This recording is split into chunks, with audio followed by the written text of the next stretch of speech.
ಇನ್ನು ಕಾಂಗ್ರೆಸ್ ನಾಯಕರ ಮಧ್ಯೆ ಪಟ್ಟಕ್ಕಾಗಿ ಜಟಾಪಟಿ ನಡೀತಾ ಇದ್ರೆ ಇತ್ತ ಸರ್ಕಾರ ಬೀಳಿಸೋದಕ್ಕೆ ಬಿಜೆಪಿಯವರು ಸದ್ದಿಲ್ಲದೆ ತಯಾರಿ ಮಾಡಿಕೊಂಡಿದ್ದಾರೆ ಅನ್ನುವಂಥ ಆರೋಪವನ್ನು ಮಾಡಿದ್ದಾರೆ.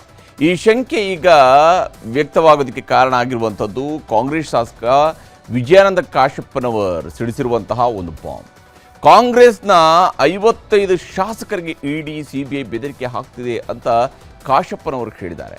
ಈಗಷ್ಟೇ ಏನು ಕಾಂಗ್ರೆಸ್ನಲ್ಲೇ ಒಬ್ಬ ಶಾಸಕರು ಮತ್ತು ಅವರ ಸಂಬಂಧಿಕರ ಮನೆಗಳ ಮೇಲೆ ಇಡಿ ದಾಳಿ ಆಗಿರುವಂಥದ್ದನ್ನು ಕೂಡ ಮುಂದಿಟ್ಟುಕೊಂಡೇ ಕಾಶಪ್ಪನವರು ಈ ಮಾತುಗಳನ್ನು ಹೇಳ್ತಾ ಇದ್ದಾರೆ ಸುಬ್ಬಾರೆಡ್ಡಿ ಅವರಿಗೆ ಸಂಬಂಧಪಟ್ಟಂಥದ್ದು.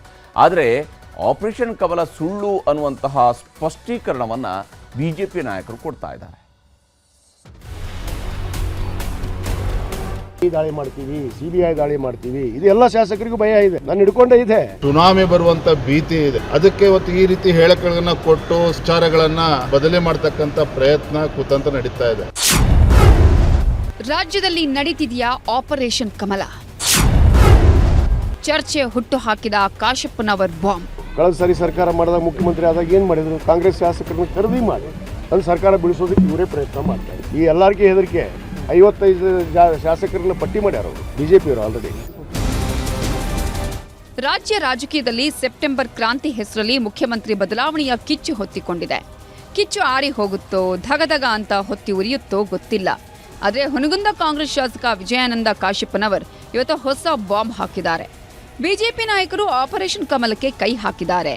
ಕಾಂಗ್ರೆಸ್ ಪಕ್ಷದ 55 ಶಾಸಕರನ್ನ ಟಾರ್ಗೆಟ್ ಮಾಡಿದ್ದಾರೆ. ಯಾರನ್ನಾದರೂ ಎತ್ತಿ ಕಟ್ಟಿ ಸರ್ಕಾರ ಬೀಳಿಸೋ ಪ್ರಯತ್ನ ಮಾಡೋ ಕೆಲಸಕ್ಕೆ ಕೈ ಹಾಕಿದ್ದಾರೆ. ಶಾಸಕರು ಬಿಜೆಪಿಗೆ ಹೋಗದಿದ್ರೆ ಐಟಿ, ಇಡಿ, ಸಿಬಿಐ ದಾಳಿ ಮಾಡಿಸಿ ಬೆದರಿಸೋ ಕೆಲಸಕ್ಕೆ ಕೈ ಹಾಕಿದ್ದು ನನ್ನನ್ನೂ ಸೇರಿ ನಮ್ಮೆಲ್ಲ ಶಾಸಕರಿಗೆ ಭಯವಿದೆ ಅಂತ ಕಾಶಪ್ಪನವರು ಹೊಸ ಬಾಂಬ್ ಹಾಕಿದ್ದಾರೆ.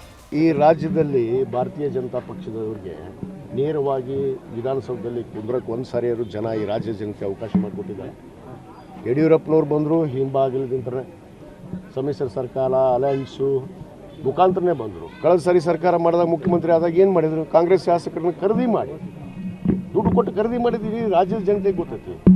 ಖರೀದಿ ಮಾಡಿ ಸರ್ಕಾರ ಮಾಡಿಕೊಂಡ್ರು. ಅವರು ಅಧಿಕಾರ ಯಾವತ್ತೂ ಬರೋಕ್ಕಾಗೋದಿಲ್ಲ ಈ ರಾಜ್ಯದಲ್ಲಿ, ಅದು ಗೊತ್ತಾಗಿದೆ. ಅವ್ರು ಏನಾದರೂ ಕುತಂತ್ರ ರಾಜಕಾರಣಿನೇ ಮಾಡಬೇಕು. ತಂತ್ರ ಕುತಂತ್ರ ಇದನ್ನು ಹುಡುಕೊಂಡೇ ಬಂದಿದ್ದಾರೆ ಅವರು. ಅದು ಸರ್ಕಾರ ಬೀಳಿಸೋದಕ್ಕೆ ಇವರೇ ಪ್ರಯತ್ನ ಮಾಡ್ತಾ ಇದ್ದಾರೆ. ಇದು ಭಾಳ ಸ್ಪಷ್ಟವಾದಂಥದ್ದು. ಪ್ರಯತ್ನ ಮಾಡ್ತಾ ಇದ್ದಾರೆ. ಈಗ ನೋಡ್ತಿದ್ದೀರಿ ಇಡಿ ದಾಳಿ, ಸಿಬಿಐ ದಾಳಿ ಇವೆಲ್ಲ ಯಾಕೆ ಆಗ್ತಾ ಇದ್ದಾವೆ? ಇದು ಹೆದರಿಕೆ. ನಮ್ಮ ಶಾಸಕರಿಗೆ ಎದುರಿಸೋದು. ನೀವು ಬಿ ಜೆ ಪಿಗೆ ಬರಲಿಲ್ಲ ಅಂದ್ರೆ ನಾವು ನಿಮ್ಮನ್ನು ಇಡಿ ದಾಳಿ ಮಾಡ್ತೀವಿ, ಸಿಬಿಐ ದಾಳಿ ಮಾಡ್ತೀವಿ, ಇದು ಎಲ್ಲ ಶಾಸಕರಿಗೂ ಭಯ ಇದೆ. ನಾನು ಹಿಡ್ಕೊಂಡೇ ಇದೆ. ಮಾಡೇ ಮಾಡ್ತಾರೆ ಅವರು. ಈ ಎಲ್ಲರಿಗೂ ಹೆದರಿಕೆ. 55 ಶಾಸಕರನ್ನ ಪಟ್ಟಿ ಮಾಡ್ಯಾರ ಅವರು ಬಿಜೆಪಿಯವರು ಆಲ್ರೆಡಿ. 55 ಜನ ಶಾಸಕರು ಪಟ್ಟಿ ಮಾಡಿದ್ದಾರೆ. ಅವ್ರಿಗೆ ಸಿಬಿಐ ಹೆದರಿಕೆ ಹಾಕೋದು. ಅವ್ರ ಮನೆಗೂ ಕಳಿಸ್ಯಾರ ಈಗಾಗಲೇ ಏಜೆಂಟ್ಗಳನ್ನ, ಬಿಜೆಪಿ ಏಜೆಂಟ್ರನ್ನ ಕಳಿಸಿ ಅವ್ರಿಗೆ ಹೆದರಿಕೆ ಹಾಕ್ಯಾರ. ನೀವು ನಮ್ಮ ಪಕ್ಷಕ್ಕೆ ಬರಲಿಲ್ಲ ಅಂತಂದ್ರೆ ನಾವು ನಿಮ್ಮನ್ನು ಇಡಿ ದಾಳಿ ಮಾಡಿಸ್ತೀವಿ, ಸಿಬಿಐ ದಾಳಿ ಮಾಡಿಸ್ತೀವಿ, ನಿಮ್ಮ ಅಕ್ರಮ ಆಸ್ತಿ ಇದಾವು ಅವು ಅದಾವು ಅಂತ ಎದುರಿಸ್ತಾ ಇದ್ದಾರೆ. ವಾಲ್ಮೀಕಿ ನಿಗಮದ ಹಗರಣದಲ್ಲಿ ಜಾರಿ ನಿರ್ದೇಶನಾಲಯ ಸಿಬಿಐ ತನಿಖೆ ಮಾಡ್ತಿದೆ. ಬಳ್ಳಾರಿಯ ನಾಗೇಂದ್ರ ಅವರನ್ನೂ ಬಂಧಿಸಿ ಜೈಲಿಗೆ ಕಳುಹಿಸಲಾಗಿದೆ. ಜೊತೆಗೆ ಸಂಸದ ಎ ತುಕಾರಾಂ, ಭರತ್ ರೆಡ್ಡಿ ಮನೆ ಮೇಲೂ ದಾಳಿ ನಡೆದಿತ್ತು. ಆದರೆ ವಿಜಯಾನಂದ ಕಾಶಪ್ಪನವರು ಹೇಳೋ ಪ್ರಕಾರ ಇದು ಆಪರೇಷನ್ ಕಮಲದ ಒಂದು ಭಾಗ, ದ್ವೇಷ ರಾಜಕಾರಣ ಅಂತೆ. ಅವ್ರು ಮಾಡ್ತಾ ಇದ್ದಾರೆ. ನೀವು ನೋಡ್ತಾ ಇದ್ದೀರಿ. ಈಗ ನಮ್ಮ ಮೊನ್ನೆ ಬಳ್ಳಾರಿ ನಮ್ಮ ಶಾಸಕರ ಮೇಲೆ ಮಾಡಿದರು, ಭರತ್ ರೆಡ್ಡಿ ಮೇಲೆ ಮಾಡಿದರು, ನಮ್ಮ ತುಕಾರಾಂ ಮೇಲೆ ಮಾಡಿದರು. ಇವೆಲ್ಲ ಮಾಡ್ತಾ ಇದ್ದಾರೆ. ನಮ್ಮ ಇವ್ರ ಮೇಲೆ, ಯಾರು ನಮ್ಮ ನಾಗೇಂದ್ರ ಅವ್ರ ಮೇಲೆ. ಇವೆಲ್ಲ ಉದ್ದೇಶಪೂರ್ವಕವಾಗಿ ದ್ವೇಷ ರಾಜಕಾರಣ ಅಂತಾರೆ. ಇದಕ್ಕೆ ಕುತಂತ್ರ ರಾಜಕಾರಣ ಅಂತಾರೆ.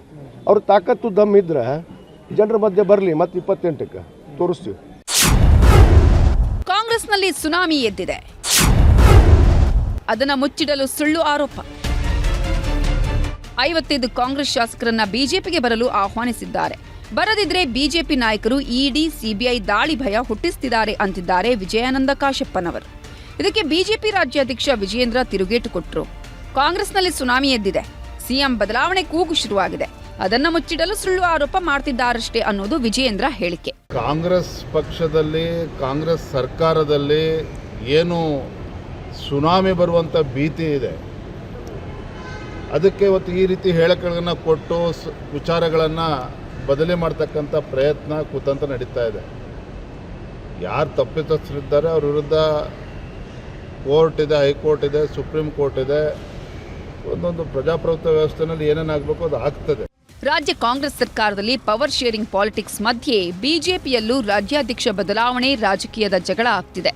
ಈ ಎರಡು ಬೆಳವಣಿಗೆಗಳ ಮಧ್ಯೆ ಆಪರೇಷನ್ ಕಮಲಕ್ಕೆ ಬಿಜೆಪಿ ಕೈ ಹಾಕಿದೆ ಅನ್ನೋ ಕಾಶಪ್ಪನವರ ಹೇಳಿಕೆ ನಿಜಕ್ಕೂ ಅಚ್ಚರಿ ತರಿಸುವಂಥದ್ದು.